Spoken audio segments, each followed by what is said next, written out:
Today is November 5th, 2025. This is Read Through the Bible. Hi, everyone. And we get back on Monday night from a kind of a whirlwind of a trip. Yeah, it was great, though. I'm so glad we got to go and be at the Creation Museum and see David and the Jackson Hole Bible College students and staff. Yeah. It was really, really enjoyable. It was really enjoyable to see all the students that I had the privilege of teaching Hebrews to. And just kind of, we connected with them. David's friends. Mm-hmm. That was so fun. Mm-hmm. Also, I think probably one of the most encouraging things for us is that several of the staff there at Jackson Hole Bible College told us, hey, we're still listening to Read Through the Bible. Well, two of the staff, anyway. So this is a shout out to Wade and Gracie. Thanks for listening, guys, and encouraging us. And yeah. Super encouragement. So anyway, we are in 2 Samuel 15. We see here the rebellion of Absalom, where he takes over the king and the kingship, declares himself king, basically, by a coup. And in chapter 16, we see David leaving the city as Absalom enters as king. And just kind of figuring out how it is that David, as he leaves, can try to get the kingdom back by sending false people back and trying to get into Absalom's cabinet. So, okay, here we are, 2 Samuel 15. So remember, Absalom had been exiled to Gushai for a couple years, and then he was in the city of Jerusalem for a couple years without seeing David. And he did just see David at the end of chapter 14 when he came into the presence of the king. He bowed himself for the king, and the king kissed Absalom. Okay, after this, Absalom got himself a chariot and horses and 50 men to run before him. And Absalom used to rise early and stand beside the way of the gate. And when any man had a dispute to come before the king for judgment, Absalom would call to him and say, "From what city are you?" And when he said, "Your servant is of such and such a tribe in Israel," Absalom would say to him, "See, your claims are good and right, but there's no man designed by the king to hear you." Then Absalom would say, "Oh, that I were judge in the land. Then every man with a dispute or cause might come to me, and I would give him justice." And whenever a man came near to pay homage to him, he would put out his hand and take hold of him and kiss him. He was being the big politician is what he did. Like if you look at people who aren't in office, they come and they complain about the people in office. And they make their big promises. And that's what Absalom is doing here. Mm-hmm. And thus Absalom did to all Israel who came to the king for judgment. So Absalom stole the hearts of the men of Israel. There's the key right there. Absalom stole the hearts of the men of Israel. Yep, that'd be a good phrase to keep for your summary, which is really what it is. Okay, verse 7. And at the end of 4 years, Absalom said to the king. It was a long campaign. So, yeah, he was doing this for a long time. He said, "Please let me go and pay my vow, which I have vowed to the Lord in Hebron. For your servant vowed a vow while I lived at Geshur in Aram, saying, 'If the Lord will indeed bring me back to Jerusalem, then I will offer worship to the Lord.' The king said to him, 'Go in peace.' So he arose and went to Hebron. But Absalom sent secret messengers throughout all the tribes of Israel, saying, 'As soon as you hear the sound of the trumpet, then say, Absalom is king at Hebron.' So with Absalom went 200 men from Jerusalem who were invited guests, and they went in their innocence and knew nothing. And while Absalom was offering the sacrifices, he sent for Ahithophel the Gilonite, David's counselor, from his city Gilo. And the conspiracy drew strong, and the people of Absalom kept increasing. The conspiracy grew strong. Mm-hmm. I think that's key right there. And a messenger came to David, saying, "The hearts of the men of Israel have gone after Absalom." Then David said to all his servants who were with him at Jerusalem, "Arise, let us flee, or else there will be no escape for us from Absalom. Go quickly, lest he overtake us quickly and bring down ruin on us, and strike the city with the edge of the sword." And the king's servant said to the king, "Behold, your servants are ready to do whatever my lord the king decides." So the king went out, and all his household after him, and the king left 10 concubines to keep the house. And the king went out, and all the people after him, and they halted at the last house. And all his servants passed by him, and all the Cherethites, and all the Pelethites, and all the 600 Gittites who had followed him from Gath, passed on before the king. Then the king said to Ittai the Gittite, "Why do you also go with us? Go back and stay with the king, for you are a foreigner and also an exile from your home." You came only yesterday, and shall I today make you wander about with us, since I go I know not where? Go back, and take your brothers with you, and may the Lord show steadfast love and faithfulness to you. But, this kind of sounds like Naomi and Ruth. You're right. And Orpah. But Ittai answered the king, as the Lord lives, and as my lord the king lives, wherever my lord the king shall be, whether for death or for life, there also will your servant be. And David said to Ittai, go then, pass on. So Ittai the Gittite passed on with all his men and all the little ones who were with him. And all the land wept aloud as the people passed by. And the king crossed the brook Kidron, and all the people passed on toward the wilderness. And Abiathar came up, and behold, Zadok came also with all the Levites, bearing the ark of the covenant of God. And they'd set the ark of God until the people had passed out all the city. And then the king said to Zadok, carry the ark of God back into the city.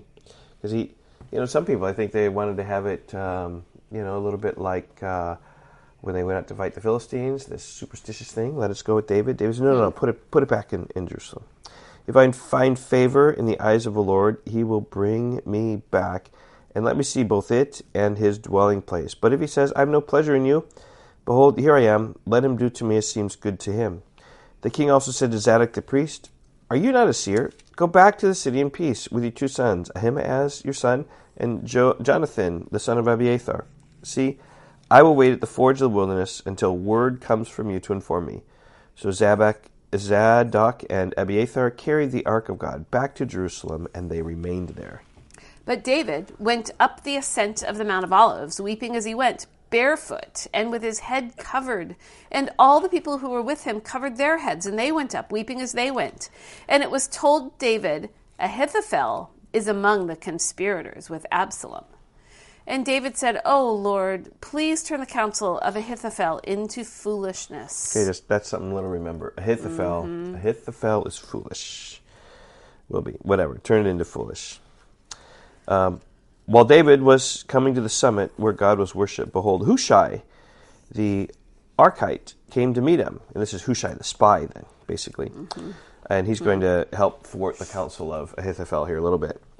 With his coat torn and dirt on his head, and David said to him, if you go on with me, you'll be a burden to me. But if you return to the city and say to Absalom, I will be your servant, O king, as I have been your father's servant in time past. So now I will be your servant, and you will defeat for me the counsel of Ahithophel. So there's the prayer. Yep. Turn Ahithophel's counsel into foolishness, and Hushai the spy is going to change it. Are you not Zadok and Abiathar, the priests, were with you there? So whatever you hear from the king's house, tell it to Zadok and Abiathar the priests. Behold, their 2 sons are with them there, Ahimaaz, Zadok's son, and Jonathan, Abiathar's son. And by them you shall send to me everything that you hear. So Hushai, David's friend, came into the city just as Absalom was entering Jerusalem. Okay, so in chapter 16, basically, we have Absalom's political conspiracy, persuading the people away from David and declaring himself king in Hebron. And then we got David fleeing Jerusalem and all the repercussions of that, whether it's Ittai the Gittite, who follows David because he wouldn't do any others, or Abiathar and Zadok because returning with the ark, because David said, no, you need to keep the ark there. Or with Hushai, who's going to return to defeat the council Hushai of... the spy. Hushai the spy, who's going to return with Absalom to defeat the council of Ahithophel. And Ahimaaz and Jonathan are going to be like the messengers, like bringing the message back and forth with what's going on. So like a lot of stuff going on, but the big picture is Absalom declared himself king, and David left Jerusalem. Stole their hearts Yes. and declared himself king. Yes. Yep. Okay, chapter 16. When David had passed a little beyond the summit, Ziba, the servant of Mephibosheth, met him. We heard about him in chapter 9, Yes. or both of them. So Ziba, the servant of Mephibosheth, that's Jonathan's son, met him with a couple of donkeys saddled, bearing 200 loaves of bread, 100 bushels of raisins, 100 summer fruits, and a skin of wine. And the king said to Ziba, why have you brought these? Ziba answered, the donkeys are for the king's household to ride on, and the bread and summer fruit for the young men to eat, and the wine for those who faint in the wilderness to drink. And the king said, where's your master's son? That'd be So, Mephibosheth, where's Mephibosheth? the crippled son. Mm-hmm. Ziba said to the king, Behold, he remains in Jerusalem. Okay, so now this I think is going to be deceptive, but he remains in Jerusalem, for he said, today the house of Israel will give me back the kingdom of my father. The king said to Ziba, behold, all that belonged to Mephibosheth is now yours. And Ziba said, I pay homage. Let me ever find favor in your sight, my lord the king. Because I think we find out later that Ziba was misrepresenting Mephibosheth. So yeah. I think he set him up. Ziba set things up to try to get... Yeah, but it's all in confusion. Like, you've got one government overtaking another government. Yeah. It's a mess. It's all a mess. They're trying to figure out what's taking place. Yeah.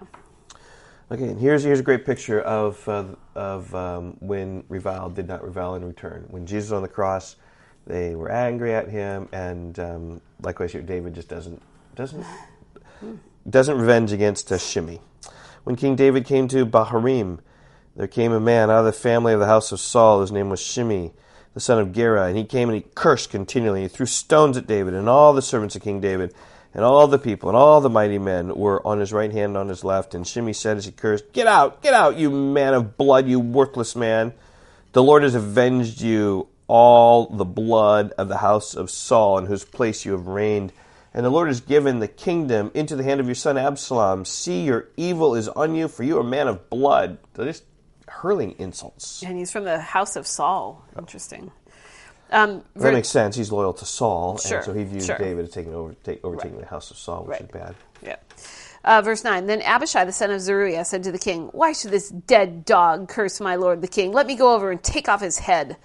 But the king said, what have I to do with you, you sons of Zeruiah? If he's cursing because the Lord has said to him, curse David, then who then shall say, why have you done so? And David said to Abishai and to all his servants, behold, my own son seeks my life. How much more now may this Benjamite? Leave him alone and let him curse, for the Lord has told him to. It may be that the Lord will look on the wrong done to me, and that the Lord will repay me with good for his cursing today. And that kind of prophetic. That's what took place. The Lord looked down upon the wrong done to David and blessed him. So David and his men went on the road, while Shimei went along on the hillside opposite him and cursed as he went, and threw stones at him and flung dust. And the king and all the people who were with him arrived weary of the Jordan, and there he refreshed himself. Now Absalom and all the people and the men of Israel came to Jerusalem, and Ahithophel with them. And when Hushai the Archite, who it's helpful if you call him Hushai the spy, David's friend, came to Absalom, Hushai said to Absalom, long live the king, long live the king. And Absalom said to Hushai, is this not your loyalty to your friend? Why do you not go with your friend? That's David. And Hushai said to Absalom, no, from whom the Lord and this people and all the men of Israel have chosen, I will be, and with him I will remain. And again, whom shall I serve? Should it not be his son? As I have served your father, so I will serve you. Okay, so if Hushai's a spy, he's got to get inside and see what's going on with Absalom, and so this is how he's doing it. Verse 20, then Absalom said to Ahithophel, give your counsel. What shall we do? And Ahithophel said to Absalom, go into your father's concubines, whom he has left to keep the house, and all Israel will hear that you have made yourself a stench to your father, and the hands of all who are with you will be strengthened. So they pitched a tent for Absalom on the roof, and Absalom went into his father's concubines in the sight of all Israel. That was prophesied in 2 Samuel 12. Yes. Verse 23, now in those days the counsel that Ahithophel gave was as if one consulted the word of God. So was all the counsel of Ahithophel esteemed, both by David and by Absalom. Yeah, so in 2 Samuel 12, just with the sin of Bathsheba, Nathan told her, I will take your wives before your eyes and give them to your neighbor, and he shall lie with your wives in the sight of the sun. That's 2 Samuel 12, verse 11, and that's indeed what Absalom did as they pitched this tent on the top. His concubines were violated. And also we see there at the end that Ahithophel gave good counsel as of the word of the Lord, but Hushai is going to come in and seek to persuade away that counsel and thereby save David's life with it. Yeah. Summary basically, here in chapter 16 we see David leaving, being cursed by Shimei, and Absalom entering Jerusalem. And then you got just all the repercussion with Ziba and the donkeys and food coming in, and then Hushai, who quote-unquote follows Absalom, and Ahithophel's counsel, and Absalom might win into David's concubines. All this sort of stuff is taking place during this military coup. All right, well, join us for the exciting continual downfall of David tomorrow. All right, Okay. bye-bye. Goodbye.